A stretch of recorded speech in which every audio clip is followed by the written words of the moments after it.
Ano yung kinakatakutan mo na mangyayari sa love team natin? Lumubog. Bakit? Siyempre pag lumubog yung love team namin, malay ko ba kung sino yung next na love team sa'yo. Kaya paano kung din.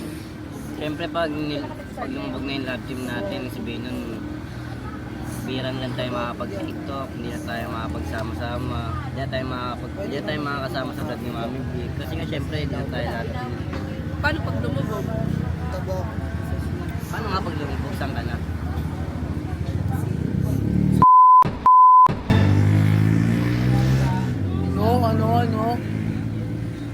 Ano?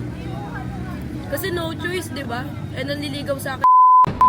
Eh, paano pag nawala tayong dalawa? Ito, di ba yung love team hindi naman pinipili? Eh, siya yung Pag pinili mo. Ay, namili na. Eh si Sir nga hindi naman, hindi naman, kumbaga si Sir na yung nag-ano ng mga love team eh. Siya na yung Next pumipili. question. Oh shit.